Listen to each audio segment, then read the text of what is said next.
কান্না বুকের সাথে লাগাতে লাগাতে দেখে লা ইলাহা ইল্লাল্লাহ, লা ইলাহা ইল্লাল্লাহ, লা ইলাহা ইল্লাল্লাহ, লা ইলাহা ইল্লাল্লাহ মুহাম্মাদুর রাসূলুল্লাহ।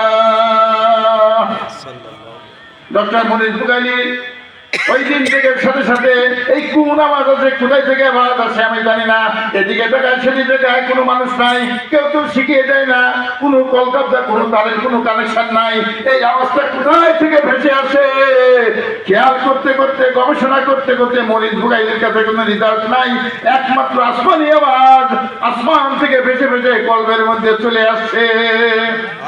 ডক্টর মরিচ বুগাইলি বলেন আজ থেকে সব বাদ দিলাম, হিন্দু সব বাদ দিলাম, আজ থেকে আমি মুসলমান, কালিমাতে লা ইলাহা ইল্লাল্লাহ মুহাম্মাদুর রাসূলুল্লাহ।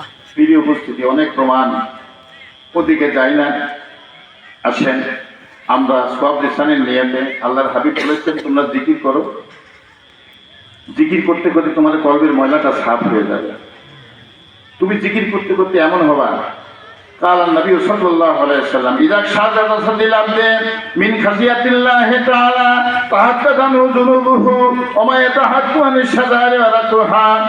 আল্লাহর হাবিব বলেন তুমি খেয়াল করো চৈত্র মাসের দিনে কোন তাজা গাছের পাতাগুলি যখন আস্তে আস্তে মরতে মরতে শুকাতে শুকাতে নিচে পড়ে যায়, একদিন দেখা যায় গাছটা ঝাঁটার মতো হয়ে গেছে, কোনো পাতা নাই, আবার নয়া পাতা কোথায়, গাছটা যখন পাতা শূন্য হয়ে গেল, তুমি গুনাহগার, তুমি জিকির মাহফিলে বসে বসে জিকিরের তালিম করতে করতে এমন হয়েছে যেন তোমার শরীরের মধ্যে শুকনা পাতাগুলি, গুনার শুকনা পাতাগুলি ঝরতে ঝরতে তোমার শরীরটা ওই খালি গাছ হয়ে গেছে। নারায়ে তাকবীর।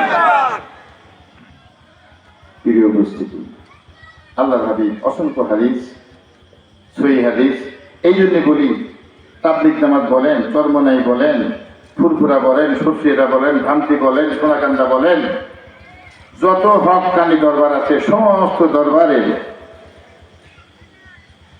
যারা জিকির আজকার করে সব আল্লাহর হুকুমেই জিকির করে। বিদাতি পেশার কথা, শরিয়াত বিরোধী কথাবার্তা আলাদা, সমস্ত কিছু জিকির আজকার আল্লাহর হুকুমে হয়ে থাকে। এই আল্লাহর হুকুমের জিকির করার জন্য আমরা বসেছি। আমাদের মাশায়েখ যেভাবে শিখিয়েছেন, সর্বপ্রথমে আছেন সব লিসানের উদ্দেশ্যে সকলেই পড়ি আস্তাগফিরুল্লাহ আল আযীম।